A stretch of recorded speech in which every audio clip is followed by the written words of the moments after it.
সেই শক্তি দান করো, সেই শক্তি দান, সেই শক্তি দান করো, সেই শক্তি দান।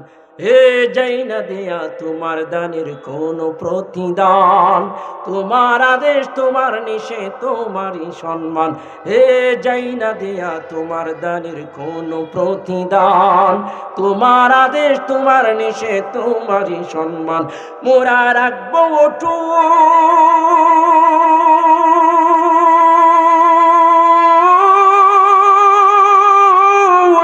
মোরা রাখবো ওঠুট, কবুল করো হে দয়াময়, কবুল করো হে দয়াময় মোদের আরমান। সেই শক্তি দান করো, সেই শক্তি দান, সেই শক্তি দান করো, সেই শক্তি দান। হে যাই না দেয়া তোমার দানের কোনো প্রতিদান, তোমার আদেশ তোমার নিষেধ তোমারই সম্মান। হে যাই না দেয়া তোমার দানের কোনো প্রতিদান, তোমার আদেশ তোমার নিষেধ তোমারই সম্মান। মোরা রাখবো ওঠো,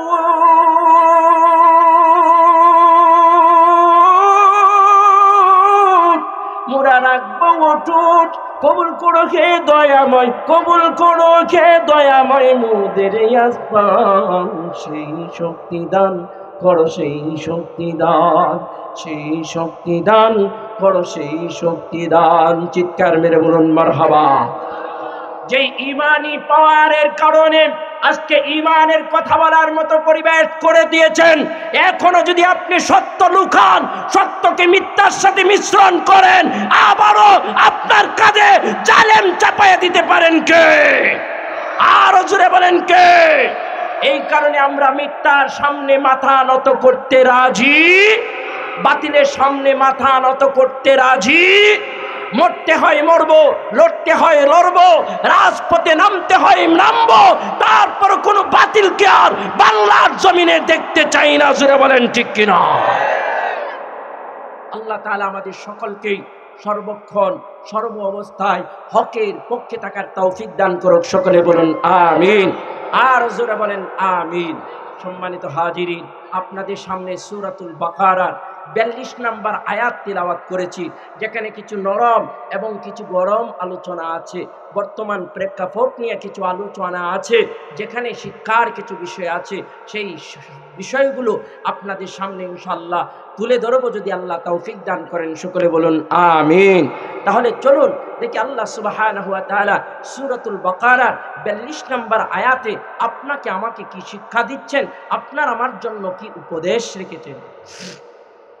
أعوذ بالله من الشيطان الرجيم بسم الله الرحمن الرحيم ولا تلبسوا الحق بالباطل وتكتموا الحق وأنتم تعلمون। মহান রব্বুল আলামিন আজ থেকে 1450 বছর পূর্বে বিশ্বনবী সাল্লাল্লাহু আলাইহি ওয়াসাল্লামের উপর কুরআনুল কারীমের আয়াত নাযিল করে জানায়া দিলেন, হাবিব আমার, জানায়া দিলেন বন্ধু আমার, আপনি আপনার উম্মতদেরকে জানায়া দিন, আপনি আপনার উম্মতদেরকে বলিয়া দিন, ওয়ালা তালবিসুল হক্ক বিল বাতিল, তারা যেন মিথ্যাকে সত্যকে মিথ্যার সাথে মিশ্রণ করে না। জোরে জোরে বলেন সুবহানাল্লাহ।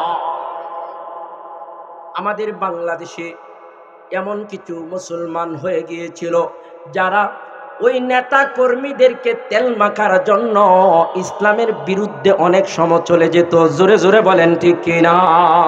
হক কথাগুলোকে তারা ওই বাতিলের সঙ্গে মিশ্রণ করে বাতিলকে বুলন্দ করত, বাতিলকে উঁচু করে দিত, হক কথাগুলো মিথ্যার আড়ালে ঢেকে দিত। আল্লাহ ডাক দেন, ওয়ালা তালবিসুল হক্ক বিল বাতিল ওয়া তাকতুমুল হক্ক ওয়া আনতুম তা'লামুন। ও আমার হাবিব, ও আমার বন্ধু, আপনি আপনার উম্মতদেরকে জানান তারা যেন হককে বাতিলের সঙ্গে মিশ্রণ করে না, তারা যেন হককে বাতিলের সাথে একত্র করে না। যারা একত্র করবে তাদের উপরে জালেম বাদশা চড়বে, যারা একত্র করবে তাদের উপর জুলুম নির্যাতন শুরু হবে। আল্লাহ বলেন, যেই মানুষগুলো হক এবং বাতিলের পার্থক্য করে হকের পথে চলবে, সত্য পথে চলবে, আল্লাহ বলেন তাদের জন্য জান্নাতের পথ খুলে যাবে, তাদের জন্য সমস্ত বাতিল সরে যাইয়া উন্মুক্ত রাস্তা খুলে যাবে। জোরে জোরে বলেন সুবহানাল্লাহ। তাহলে আসুন দেখি আল্লাহর নবীর সাহাবীরা হক পথে চলার পর তাদের রাস্তাগুলো কেমন করে খুলে যায়। মুহাদ্দিসিনে কেরাম বর্ণনা করেন, দিলের কান লাগায়া শুনুন রে মুসলমান। দীর্ঘ সময় আলোচনা করব না, শরীরটাও অসুস্থ, বেশি সময়ও দেওয়া যাবে না। বন্ধুগণ আমার দিলের কান লাগায়া শুনুন, আল্লাহর নবীর সাহাবীরা যখন হক এবং বাতিলকে একত্র করে নাই, হক এবং বাতিলকে মিশ্রণ করে নাই, আল্লাহ তাদেরকে কেমন করে সাহায্য করেছেন, কেমন করে বাতিলের উপর বিজয়ী দান করেছেন, কেমন করে বাতিলের উপর তাদেরকে বিজয়ী দান করেছেন। ইসলামের প্রাথমিক যুগে আল্লাহর নবীর সাহাবীরা যখন দলে দলে ইসলাম ধর্ম গ্রহণ করতে শুরু করলো, মক্কার কাফেররা যখন আল্লাহর নবীর হাতে হাত রাখিয়া কালিমা পড়িয়া মুসলমান হইতে আরম্ভ করলো, মক্কার কাফের বেঈমানগুলো লক্ষ্য করিয়া দেখলো এমন ভাবে যদি আল্লাহর নবীর হাতে হাত রাখিয়া কালিমা পড়িয়া মানুষগুলো মুসলমান হয়ে যায়, বাপদাদার ধর্ম ভুলিয়া যায়, মূর্তি পূজা ভুলিয়া যায়, অগ্নি পূজা ভুলিয়া যায়, পাথরের পূজা ভুলিয়া যায়, মাছের পূজা ভুলিয়া যায়। এক সময় মক্কার বুকে আমাদের বাপদাদার ধর্মের মানুষ খুঁজে পাওয়া যাবে না, এক সময় মক্কার বুকে আমাদের বাপদাদার ধর্মের মানুষ খুঁজে পাওয়া যাবে না। আল্লাহ ডাক দেয়, ওয়াকুল জাআল হক ওয়া যাহাকাল বাতিল ইন্নাল বাতিলা কানা যাহুকা। আল্লাহ ডাক দেয়, হাবিব আমার আপনি মানুষদের সামনে বলেন যে হক এসে গেছে, সত্য এসে গেছে, মিথ্যা বিলুপ্ত হয়ে যাবে। যেখানে সত্যের আলো ছড়ায়া যায়, যেখানে সত্যের আলো প্রসারিত হয়, যেখানে হকের বাতি জ্বলে যায়, সেখানে আর মিথ্যা আশ্রয় পায় না। জোরে জোরে বলেন ঠিক কিনা? যেই মক্কার বুকে এক সময় আল্লাহর নবী থাকতে পারতো না, দিলের কান লাগায়া শোনেন, আমি আনসারুল হক মিজান ওই মক্কার অলিতে গলিতে হেঁটে হেঁটে দেখে এসেছি যেই গলিগুলো দিয়ে আমার নবী হাঁটতেন আর কাফের বেঈমানরা মারতো, আবু জাহেল মারতো, আবু লাহাব মারতো, আমার নবী ডাক দিত, চাচা আমি না আপনার ভাতিজা হই, আমি না এতিম, আমার মা নাই, আমার বাবা নাই, আবার কেন মারেন, কিসের জন্য মারেন? আবু লাহাব বলে, ভাতিজা কেন তুমি কোরআনের কথা বলো, এই কারণেই তো মারি। কেন রবের কথা বলো, এই কারণেই মারি। কেন দিনের কথা বলো, এই কারণেই মারি। তাহলে দিনের কান লাগায় শোনেন, এমন একটা সময় ছিল যেই সময় দয়ার নবী মায়ার নবী গো, যেই নবীর গায়ে মশামাছি বসা হারাম, যেই নবী ঘর থেকে বের হইলে আকাশের মেঘ খণ্ড পর্যন্ত আমার নবীর ছায়া দিত, যাতে আমার নবীর কষ্ট না হয়। ওই দয়ার নবী মায়ার নবীর মক্কার মানুষেরা অলিতে গলিতে মারছে, মক্কার অলিতে গলিতে রক্তাক্ত করছে, মক্কার অলিতে গলিতে থুতু নিক্ষেপ করছে, মক্কার অলিতে গলিতে গায়ে থেকে গাম জড়াইছে, কাপড়গুলো টাইনা টাইনা ছিঁড়ছে, উটের নারীগুলো আমার নবীর কান্দের মধ্যে রাখছে। আল্লাহ ডাক দেয়, হাবিব আমার সত্য প্রতি থাকার জন্য, হকের পক্ষে থাকার জন্য আমি আল্লাহ এমন পরিবেশ করে দিব সারা মক্কা মদিনা জুড়ে একজন কাফের বেঈমানও নাই। জোরে জোরে বলেন ঠিক কিনা? তাহলে কুরআনুল কারীমের 15 নম্বর পারা সূরাতুল বনী ইসরাঈলের 82 নম্বর আয়াতে আল্লাহ বলেন, অকুল জা আল হক ওয়া যাহাকাল বাতিল, যখন সত্য এসে যাবে, হক এসে যাবে, হকের বাতি প্রজ্বলিত হবে, তখন আর জুলুমের অন্ধকার থাকতে পারে না। জোরে জোরে বলেন ঠিক কিনা? মক্কায় কি কোনো ওই কাফের বেঈমান আছে? জোরে বলেন নাই। যদিও ইদানিং কিছু চেলাপেলা জ্বালাইতেছে, বিভিন্ন গান বাজনা শুরু করতেছে, কিন্তু আল্লাহ যে কথা বলেছিল যেখানে হক আসবে বাতিল থাকতে পারে না। জোরে জোরে বলেন ঠিক কিনা? ওই ইসলামের প্রাথমিক যুগে মক্কার কাফের বেঈমানগুলো যখন দেখলো না না না না, বাতিজাকে কষ্ট দিয়েও দিন বন্ধ করা যায় না, কোরআনের দাওয়াত বন্ধ করা যায় না, আল্লাহর দাওয়াত বন্ধ করা যায় না। এক পর্যায়ে তারা মিশনে নামলো, এক পর্যায়ে তারা সিদ্ধান্ত নিল যারা ইসলাম ধর্ম গ্রহণ করবে তাদের উপর জুলুম নির্যাতন আরম্ভ হবে, তাদের উপর অত্যাচার শুরু হবে, তাদের উপর নির্যাতন আরম্ভ হবে।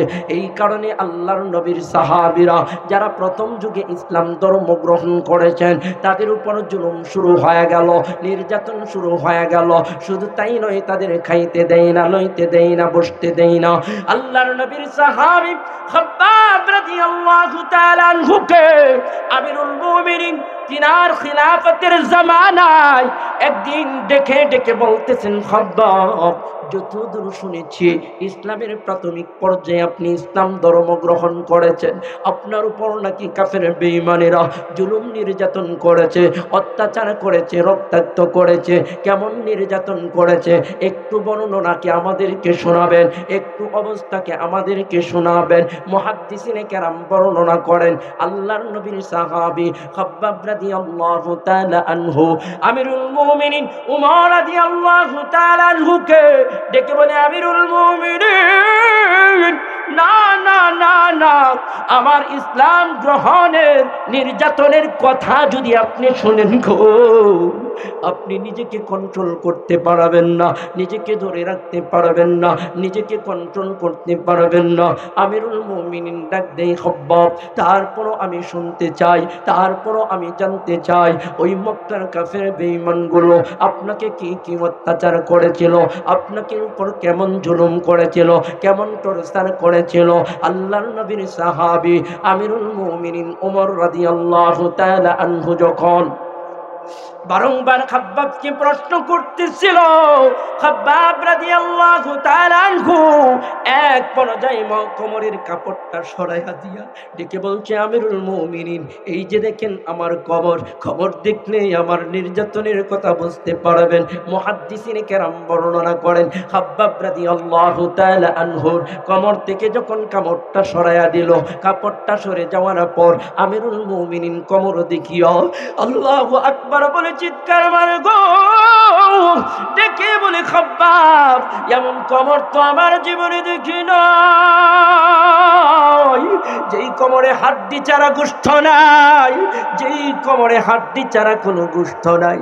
তোমার কোমরের অবস্থা কেমন করে হলো গো, তোমার কোমরের অবস্থা এমন কেমন করে হলো?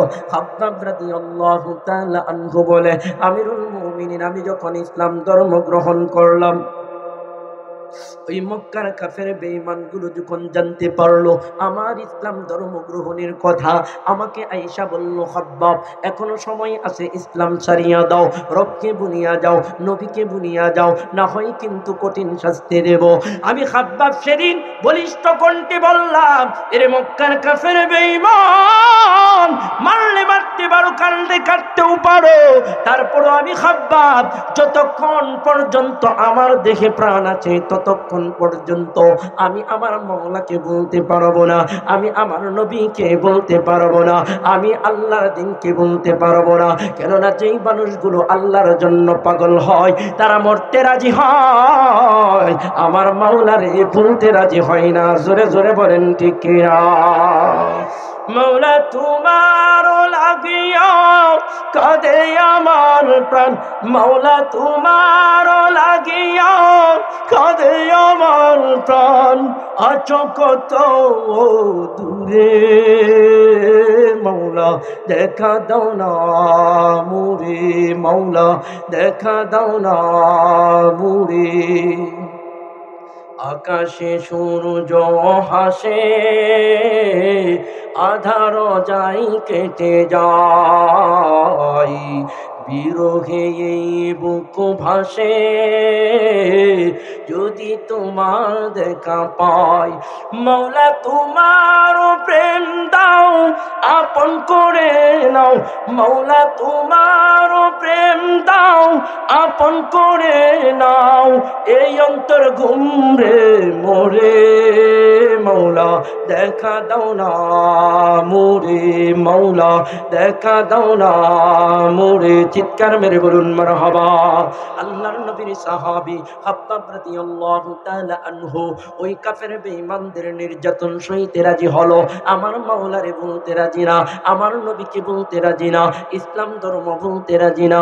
খাব্বাব ডেকে বলে, ও আমিরুল মুমিনিন, আমি যখন তাদেরকে আমি খাব্বাবের সিদ্ধান্ত জানায় দিলাম গো, তখন কাফের বেঈমানগুলো আমার উপর হায়ানার মতো চড়াই হয়ে গেল।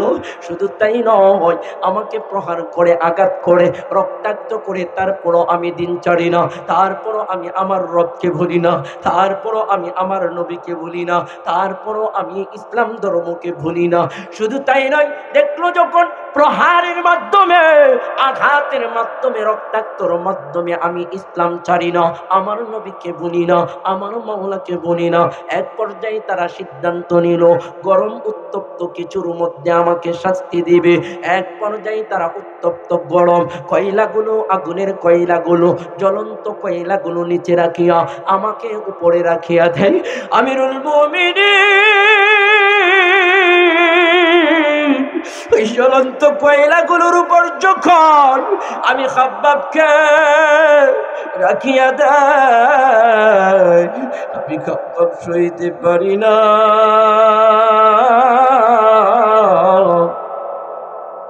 আমি খাব্বাব সইতে পারি না, সইতে পারি না। আমি খাব্বাবের গোশতগুলো আগুনের তাপে গলে গলে চর্বিগুলো জমিনের মধ্যে পড়ে, শুধু তাই নয়, আমার শরীরের চর্বিগুলো গলে গলে জ্বলন্ত আঙ্গারগুলো পর্যন্ত নিভিয়া যায়। আর আমি আমার মাওলার ডাকি, মাওলা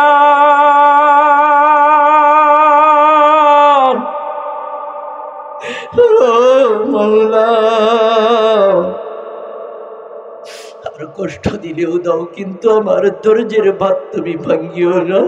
আমার মাওলা ডাক দেয়, খাব্বাব, যে কাফের বেঈমানগুলো এত অত্যাচার করে, জুলুম করে, নির্যাতন করে, আমি মাওলারে যেহেতু বলো নাই, খাব্বাব চিন্তা করিও না, আমার তো আর জান্নাত তোমার জন্য বরাদ্দ আছে। জোরে জোরে বলেন সুবহানাল্লাহ। ইসলামের প্রাথমিক যুগে এমন ভাবে আল্লাহর নবীর সাহাবীদেরকে নির্যাতন শুরু করে দিল, অত্যাচার শুরু করিয়া দিল।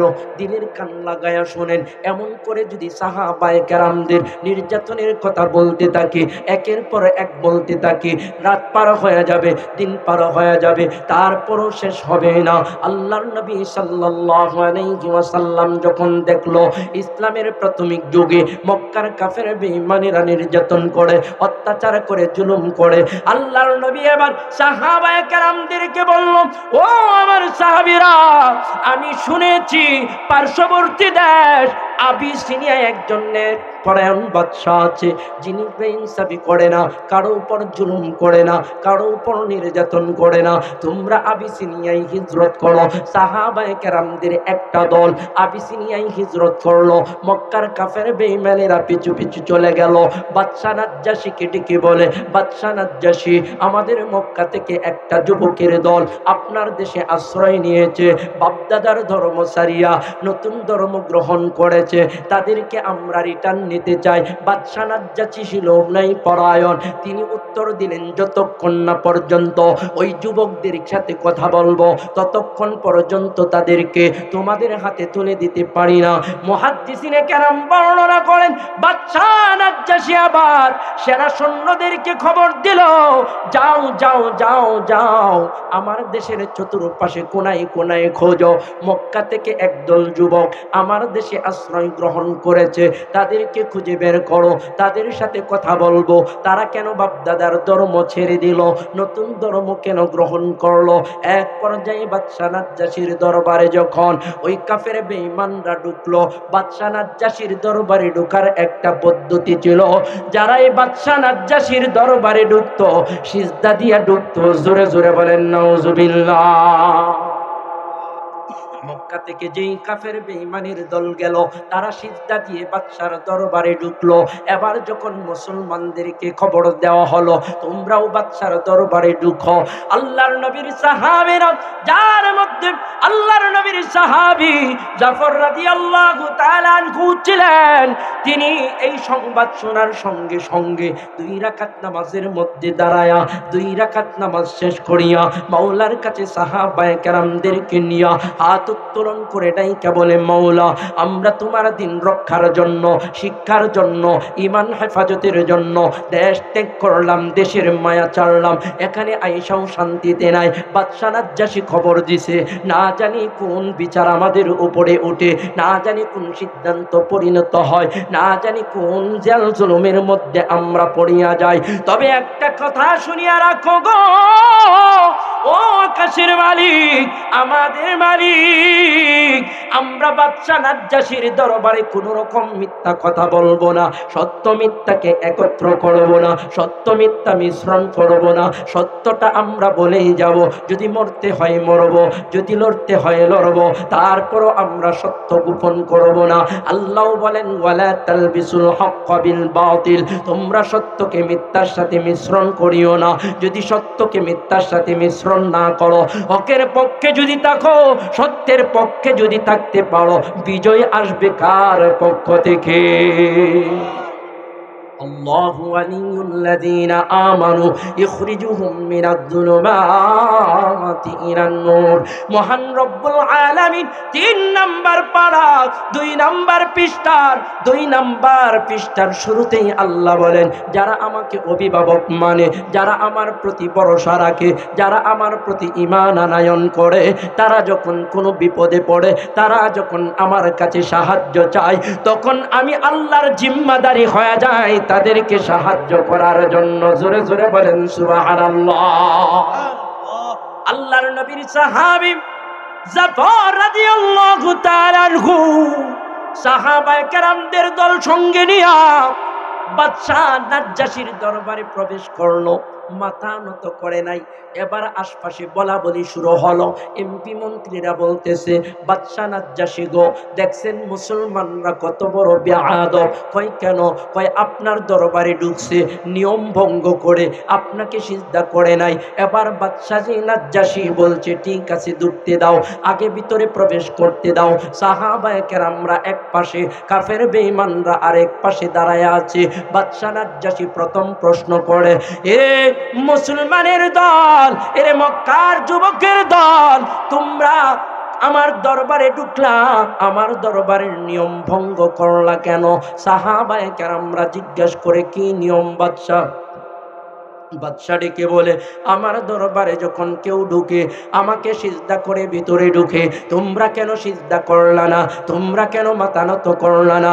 আল্লাহর নবীর সাহাবী জাফর রাদিয়াল্লাহু তাআলা আনহু ডাক দেয়, বাদশা নাজ্জাশী, আপনার সম্মান আল্লাহ দিয়েছেন, আমরা অস্বীকার করি না। আপনি বাদশা, আপনাকেও আমরা অস্বীকার করি না, কিন্তু আমরা এমন এক ধর্ম গ্রহণ করেছি, এমন এক মানুষের হাতে হাত রাখিয়া ইসলাম ধর্ম গ্রহণ করেছি, যেই ধর্মের মধ্যে আল্লাহ ছাড়া অন্য কাউকে সিজদা করা যায় না। জোরে জোরে বলেন আল্লাহু আকবার। এই সিজদার মালিক কে? আরো জোরে বলেন কে? আওয়াজ দিয়ে বলেন কে? কিন্তু আজকে আমাদের সমাজে কিছু ভণ্ড মানুষ, নামদারি মুসলমান, লেবাসদারি মুসলমান, নামদারি পীর, লেবাসদারি পীর, মাজার সাজাইয়া শালু কাপড় উড়াইয়া ওই মাজারে মাজারে সিজদা নেই, এমন ভণ্ড পীর সমাজে আছে না নাই? ভণ্ড পীরের আস্তানা এই বাংলায় থাকবে না। ভণ্ড পীরের আস্তানা, ভণ্ড পীরের আস্তানা, জুড়ে ভণ্ড পীরের আস্তানা এই বাংলায় থাকবে না। আল্লাহু আকবার। বাদশা নাজ্জাশীকে ডেকে বলে, বাদশা গো, এমন এক ধর্ম গ্রহণ করেছি যেই ধর্মে একমাত্র সিজদার মালিক আল্লাহ। এই কপালটা মাওলার জন্যই আমরা ঠেকাই, এই কপালটা একমাত্র মাওলার জন্যই বরাদ্দ। বাদশা নাজ্জাশী বলে, ঠিক আছে, এটাও কোনো কথা না। এবার তোমাদেরকে দ্বিতীয় প্রশ্ন করলাম, বাদশা নাজ্জাশী বলছে, ঠিক আছে, তোমরা তোমাদের বাপদাদার ধর্ম কেন ভুলে গেলা? তোমরা তোমাদের বাপদাদার ধর্ম কেন ত্যাগ করলা? কি কারণে ত্যাগ করলা? বাদশা নাজ্জাশীর প্রশ্নের জবাবে আল্লাহর নবীর সাহাবীরা নবীর কাছ থেকে শিখছে।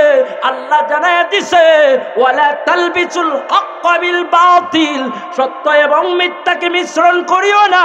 ওয়া তাকতুমুল হক ওয়া আনতুম তা'লামুন, এমনকি সত্যকে গোপন করিও না, সত্যকে তোমরা লুকাইও না।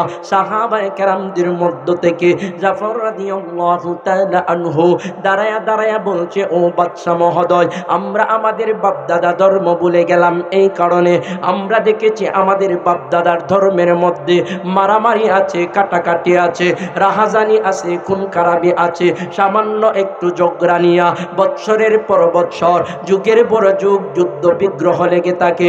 শুধু তাই নয়, আমাদের সমাজে বাপ দাদার ধর্ম মতে নারীদের কোনো মর্যাদা নাই। শুধু তাই নয়, নারীদেরকে বাজারের পণ্যের মতো ব্যবহার করা হয়, দাস দাসীদেরকে বাজারের পণ্যের মতো ব্যবহার করা হয়, তাদের সঙ্গে দুর্ব্যবহার করা হয়। সমাজের মধ্যে যারা সবল তাদেরকে বড় নির্যাতন করা হয়, তাদেরকে বড় অত্যাচার করা হয়, তাদের উপর জুলুম করা হয়। আমরা চিন্তা ভাবনা করে দেখলাম, যেই ধর্ম আমরা গ্রহণ করলাম, আব্দুল্লাহর বেটার হাতে হাতে রাখিয়া কালিমা পড়িয়া, ওই ধর্মে কোনো মারামারি নাই, কাটাকাটি নাই, রাহাজানি নাই, খুন খারাপি নাই, একজনের হক আরেকজন নষ্ট করবে এটার কোনো অধিকার নাই। শুধু তাই নয়, ওই ধর্মের মধ্যে নারীদেরও সম্মান আছে, নারীদেরকে মায়ের সম্মান দেওয়া হয়েছে, মার সম্মান দেওয়া হয়েছে, বোনের সম্মান দেওয়া হয়েছে, স্ত্রীর সম্মান দেওয়া হয়েছে। কেননা আমরা জানি আইমে জাহিলিয়াত যুগে নারীদের কোনো কদর ছিল না। জোরে জোরে বলেন ঠিক কিনা? যারা হজে গেছেন তারা দেখছেন একেবারেই বাইতুল্লাহর পাশে একটা পতিত জায়গা আছে। আমরা শুনেছি, ইতিহাস জেনেছি, সেখানে জিজ্ঞাসা করেছি আমি নিজেও, এখানে কোনো গড় বাড়ি হয় না কেন, বড় বিল্ডিং হয় না কেন, পাশেই 20 তলা 30 তলা ভবন, 100 তলা ভবন, অথচ এত দামি জায়গা এখনো খালি কেন? আমাকে আরবিতে বলল, এটাই সেই জায়গা যেখানে দাহিয়াতুল কালবি রাদিয়াল্লাহু তাআলা আনহু ইসলাম গ্রহণের পূর্বে তার জীবন্ত মেয়েকে দাফন করেছিল। জোরে বলেন নাউজুবিল্লাহ।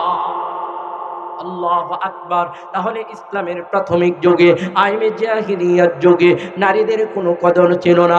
জাফর রাদিয়াল্লাহু তাআলা আনহু ডেকে বলে, ও বাদশা মহোদয়, যার কারণে আমরা ইসলাম ধর্ম গ্রহণ করলাম, যেই ধর্মের মধ্যে সম্মান আছে, কদর আছে, সম্মান আছে, সদর আছে, শুধু তাই নয়, গরিবদেরও হক আছে, ধনীদেরও হক আছে, মারামারি করে না, রাহাজানি করে না, খুন খারাপি করে না, একজনের হক আর একজন নষ্ট করে না। এই কারণে আমরা আব্দুল্লাহর বেটার হাতে হাত রাখিয়া কালিমা পড়ে মুসলমান হয়ে গেলাম। বাদশা নাজ্জাশী এই কথা শোনার পর ডেকে বলে, ও কাফের বেঈমান, না না না না, এই মুসলমানের দল যেই কথাগুলো বলল, এই কথাগুলো মিথ্যা নয়, এই কথাগুলো বাস্তব। যার কারণে এই মুসলমানের দলকে ওই কাফের বেঈমানদের হাতে তুলে দিতে পারি না। জোরে জোরে বলেন সুবহানাল্লাহ। মুসলমানদের সাহস বেড়ে গেল সত্য কথা বলার কারণে। জোরে বলেন ঠিক কিনা? হকের পক্ষে থাকার কারণে। জোরে জোরে বলেন ঠিক কিনা? এবার দরবার শেষ হয়ে গেল, কাফেররাও ফিরে চলে গেল, মুসলমানরাও দরবার থেকে বের হয়ে গেল। কাফেরদের মধ্যে এবার আরেকজন ষড়যন্ত্র শুরু করলো, বলে চলো আবার বাদশা নাজ্জাশীর দরবারে যাব। কয় কেন যাইবা?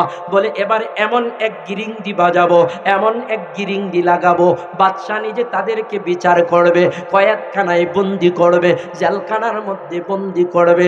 আমাদের সমাজে কিছু মানুষ এমন আছে, ও হেতু অযথা অন্যকে অপবাদ দিয়া দোষারোপ করে। জোরে জোরে বলেন ঠিক কিনা?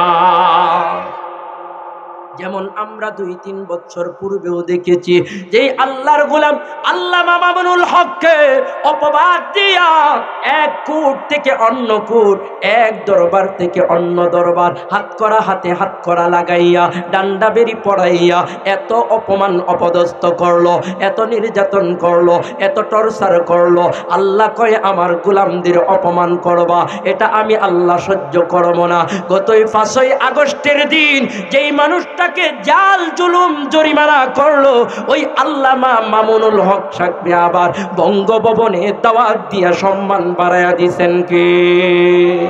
আরো জোরে বলেন কে? সম্মান দেওয়ার মালিক কে?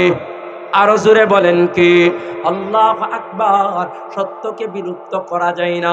আজকে যদিও বাতিল শক্ত হয়ে দাঁড়ায়, যদিও বাতিল শক্ত হয়ে দাঁড়ায়, বাতিল হলো দাঁতের নেই আর হক হলো জিহ্বার নেই। দেখবেন দুই দাঁতের চোয়ালের মাঝে জিহ্বা নামক যে বস্তু আছে, জিহ্বাটা বড় নরম। দুই দাঁতের ফাঁকার মধ্যে যদি একবার পড়ে যায় তাহলে জিহ্বার আর রক্ষা নাই। জোরে জোরে বলেন ঠিক কিনা? কিন্তু যেই দাঁত এত বাহাদুরি করে, এত বাহাদুরি করে, জিহ্বাকে সুযোগ পাইলেই কামড় মারে, সুযোগ পাইলেই আটকে ধরে, এক পর্যায়ে দেখা যায় ওই মানুষটার শুরুতেও দাঁত থাকে না, শেষ বয়সেও দাঁত থাকে না। জোরে জোরে বলেন ঠিক কিনা? কিন্তু জিহ্বা মানুষটার শুরুতেও থাকে, শেষেও থাকে। জোরে জোরে বলেন ঠিক কিনা? হক আর বাতিল হলে এমন, হক যতই নরম দেখা যাক না কেন, হককে সত্য কোনোদিন বিলুপ্ত করতে পারে না। জোরে জোরে বলেন ঠিক কিনা? আল্লাহু আকবার। জাফর রাদিয়াল্লাহু তাআলা আনহুর বিরুদ্ধে এবার কাফের বেঈমানদের পক্ষ থেকে একজন ষড়যন্ত্র শুরু করে দিল। অন্য কাফেররা ডেকে বলছে, বাদ দাও, তাদেরকে আর হয়রানি করার দরকার নাই, তারা তো আমাদের এলাকার, আমাদেরই আত্মীয় স্বজন, আমাদেরই প্রতিবেশী। কিন্তু একজন কাফের বলছে, না না, যতক্ষণ না ওই মুসলমানের দলকে উপযুক্ত শাস্তি দিতে না পারি ততক্ষণ পর্যন্ত ফিরে যাব না। আগামীকাল আবার রাজ দরবারে এমন গিরিঙ্গি বাজাবো, ওই মুসলমানের দলকে হেনস্থ করব। পরদিন সকালবেলা আবার বাদশার দরবারে ওই কাফেরদের দল উপস্থিত হইয়া বাদশার সামনে সিজদা করিয়া ডেকে বলছে, বাদশা মহোদয়, আজকে আবার দরবারে আসলাম। বাদশা জিগায়, কেন আসলেন, কিসের জন্য আসলেন? ওই কাফের বেঈমানরা ডেকে বলছে, বাদশা মহোদয়, যেই মুসলমানদেরকে গতকালকে আপনি ক্ষমা করে দিলেন, মাফ করে দিলেন, এমনকি আপনার এলাকায় থাকতে বললেন, ওই মুসলমানরা এমন বিশ্বাস অন্তরে লালন করে, যদি আজকে আপনি শোনেন তাদেরকে আপনি এক মুহূর্তেও থাকতে দিবেন না। বাদশা বলে, কেন, কি হয়েছে? তাদের অন্তরে এমন কি বিশ্বাস, তাদের অন্তরে এমন কি বিশ্বাস লালন করে? কাফের বেঈমানরা বলছে, বাদশা মহোদয়, আমরা জানি আপনি খ্রিস্টান ধর্মের মানুষ, আপনি ঈসা নবীর উম্মত, কিন্তু শুনিয়া রাখেন, আপনাদের বিশ্বাস মতে, খ্রিস্টানদের বিশ্বাস মতে ঈসা নবী হলো আল্লাহর পুত্র। জোরে জোরে বলেন নাউজুবিল্লাহ। ডেকে বলে, বাদশা মহোদয়, যেই মুসলমানের দল আপনার দেশে আশ্রয় গ্রহণ করলো, ওই মুসলমানের দল আল্লাহর নবী ঈসাকে আল্লাহর পুত্র বলে দাবি করে না, আল্লাহর পুত্র বলে মানে না। বাদশা বলে, তাই নাকি? ওই কাফেররা বলে, হ্যাঁ বাদশা মহোদয়। তাদেরকে আবার ডাকেন। বাদশা রাগান্বিত হইয়া এবার মুসলমানদেরকে আবার দ্বিতীয়বার ডাকলো। দ্বিতীয়বার যখন মুসলমানের দলের কাছে সৈনিকেরা যে বলছে, তোমাদেরকে বাদশা মহোদয় আগামীকাল আবার দরবারে ডাকছে। জাফর রাদিয়াল্লাহু তাআলা আনহু সহ সমস্ত মুসলমানের ভন ভেঙে গেছে, সমস্ত মুসলমান দুর্বল হয়ে গেছে, কান্না শুরু করিয়া দিছে। দ্বিতীয়বার না জানি আবার কি ষড়যন্ত্র শুরু হয়ে গেল গো। আল্লাহু আকবার। আল্লাহর নবীর জামানায় কিছু মানুষ সত্য বলার কারণে বিভিন্ন রকম নির্যাতনের শিকার হয়েছে। জোরে জোরে বলেন ঠিক কিনা? গত 16 বছরে আমরাও দেখেছি বাংলাদেশের উলামায়ে কেরাম যখন হকের কথাগুলো বলতো, সত্য কথাগুলো বলতো, আল্লাহর জমিনে আল্লাহর দিন কায়েমের কথা বলতো, তাদের নামের আগে জঙ্গি উগ্রবাদী ট্যাগ লাগায়া হামলা মামলার ভয় দেখাইতো। জোরে জোরে বলেন ঠিক কিনা? আল্লাহু আকবার। আল্লাহর নবীর সাহাবীদেরকে যখন দ্বিতীয়বার আবার ডাকলো, জাফর রাদিয়াল্লাহু তাআলা আনহু সহ সাহাবায়ে কেরামদেরকে নামাজের মধ্যে নিয়ে বসে গেলেন। নামাজ পড়ে আল্লাহর কাছে সাহায্য চাই। ডেকে বলে, মাওলা, জানি না দ্বিতীয়বারের মতো আবার কেন বাদশা নাজ্জাশী আমাদেরকে ডাকলো, কিসের জন্য ডাকলো বুঝতে পারি না, তবে তোমার নামে লইয়া আমরা বাদশা নাজ্জাশীর দরবারে দ্বিতীয়বার আবার যাব। মুহাদ্দিসিনে কেরাম বর্ণনা করেন, দ্বিতীয়বার যখন আবার বাদশা নাজ্জাশীর দরবারে প্রবেশ করলো, এক পাশে কাফেরদের দল দাঁড়ায় আছে, আর এক পাশে মুসলমানদের দল দাঁড়ায় আছে। এবার বাদশা নাজ্জাশী ওই কাফেরদের দিকে আঙ্গুল দিয়ে বলছে, এই কাফের বেঈমানেরা বলছে তোমরা নাকি আমাদের নবী ঈসাকে আল্লাহর পুত্র বলে দাবি করো না, আল্লাহর পুত্র বলে মানো না, কথা কি সত্য কিনা, কথা কি সত্য কিনা? আল্লাহর নবীর সাহাবাদেরকে যখন এমন করে বাদশা নাজ্জাশী প্রশ্ন করলো, আল্লাহর নবীর সাহাবী জাফর রাদিয়াল্লাহু তাআলা আনহু ডেকে বলে, বাদশা নাজ্জাশী, আমরা আমাদের থেকে কিছুই বলি না, কিন্তু মহান রব্বুল আলামিন কোরআনুল কারীমের সূরাতুল মারইয়ামের মধ্যে আল্লাহ নাযিল করেছেন, ওয়াহুজ্জি ইলাইকি বিজিযিন নাখলাতি তুসাকিতু আলাইকি রুতবান জানিয়া ফাকুলি ওয়াশরাবি ওয়াকরি আইনা ফাইম্মা তারাইন্না মিনাল বাশারি আহাদা ফাকুলি ইন্নী নাযারতু লিররহমানি সাওমান ফালান উকাল্লিমাল ইয়াওমা ইনসিয়া ফাতাত বিহি কওমাহা তাহমিলু ক্বালু ইয়া মারইয়ামু লাকাদ জি'তি শাইআন ফারিয়া ইয়া উখতা হারুন মা কানা আবুকি ইমরা'a সাওইন ওয়া মা কানাত উম্মুকি বাগিয়া ফাশারাত ইলাইহি ক্বালু কাইফা নুকাল্লিমু মান কানা ফিল মাহদি সাবিয়া ক্বালা ইন্নী আবদুল্লাহ আতানিয়াল কিতাবা ওয়া জা'আলানি নাবিয়্যা। চিৎকার মেরে মেরে বলুন সুবহানাল্লাহ। ক্বালা ইন্নী আবদুল্লাহ। আল্লাহর নবীর সাহাবীরা বলে, আল্লাহ কোরআনের মধ্যে এই ঘটনার সমাধান করেছেন। আল্লাহর বান্দি মরিয়ম আলাইহিস সালাম যখন গোসলখানার ভিতরে ছিলেন, জিবরিল আমিন আলাইহিস সালামকে মহান রব্বুল আলামিন পাঠায়া দিলেন, ওয়াজকুর ফিল কিতাবি মারইয়াম ইদ তাবাদাত মিন আহলিহা মাকানান শারকিয়া ফাত্তাখাদাত মিন দুনিহিম হিজাবা।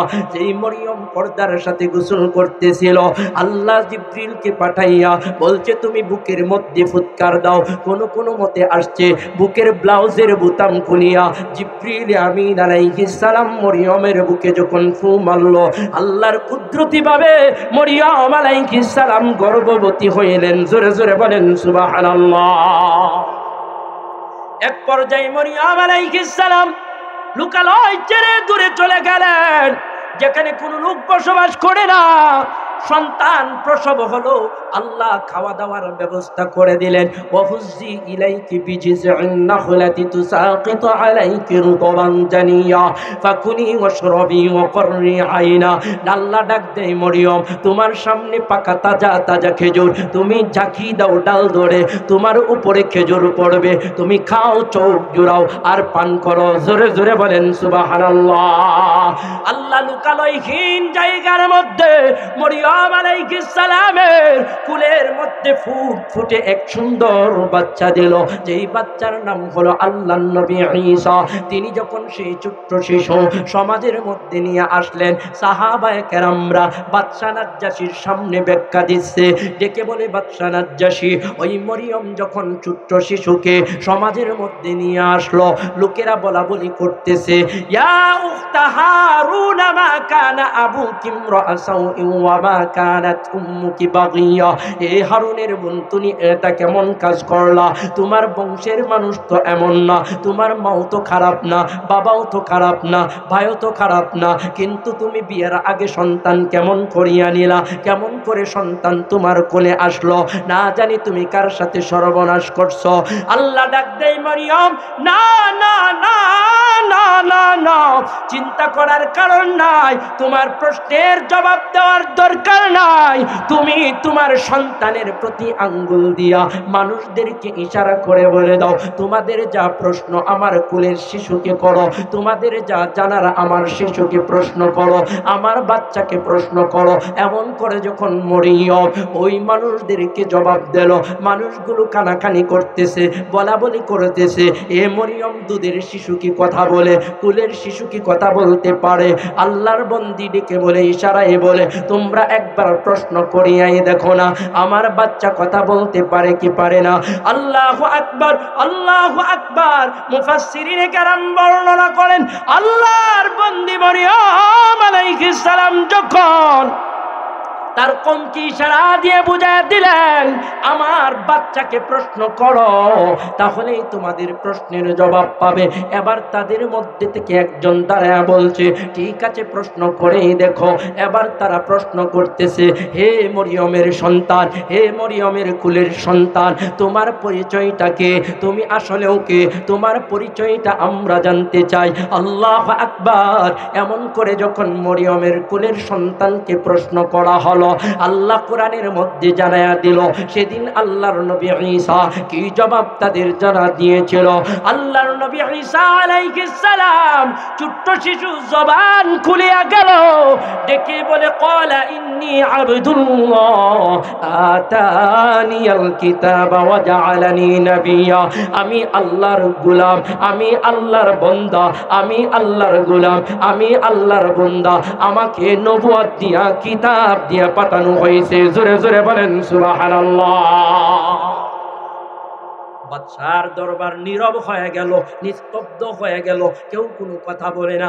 আশপাশে কয়েকজন পাদ্রী দাঁড়ায়া গেল, ডেকে বলে, বাদশা, মানতে পারি না আপনার সামনে এমন অপমান। আপনারা যারা আল্লাহর পুত্র বলে দাবি করে, তারা আমার আল্লাহর পুত্রকে পুত্র বলে মানে না। বাদশা নাজ্জাশী ডাক দেয়, চুপ করো, আমি এর চাইতে বেশি কিছু শুনি নাই। জোরে জোরে বলেন আল্লাহু আকবার। বাদশা নাজ্জাশী বুঝাইয়া দিলেন, আল্লাহর নবী ঈসাও কোনোদিন তিনি দাবি করে নাই আল্লাহর পুত্র, তিনিও আল্লাহর পয়গম্বর বলে দাবি করছেন, তিনিও আল্লাহর নবী বলে দাবি করছেন। ক্বালা ইন্নী আবদুল্লাহ আতানিয়াল কিতাবা ওয়া জাআলানি নাবিয়্যা। যখন সমাধান হয়ে গেল, বাদশার দরবারের সবাই বুঝে গেল আল্লাহর নবীর সাহাবীরা যা বলছে এটাই সত্য, এটাই বাদশা মেনে নিয়েছে। এবার বাদশা ঘোষণা করে দিল, ওরে আল্লাহর নবীর সাহাবীরা গো, শুনো শুনো শুনো, আজকে থেকে তোমরা আমার দেশেই থাকবা, আমার দেশে যতদিন মন চায় ততদিন থাকবা। কেউ তোমাদের কোনো ডিস্টার্ব করতে পারবে না, কেউ তোমাদের কোনো আঘাত করতে পারবে না। বাদশা নাজ্জাশী আবার বলে দিল, হে আমার দেশের মানুষ, হে আমার দেশের মানুষ, দিলের কান লাগায়া শোনো, এই সাহাবায়ে কেরামরা আমার দেশেই থাকবে, আমার খাবে, আমার পড়বে। খবরদার তাদের বিষয় বিরুদ্ধে যদি কেউ আঙ্গুল তোলো, তাহলে আমি বাদশা কিন্তু তাদেরকে ছাড়বো না। জোরে জোরে বলেন আল্লাহু আকবার।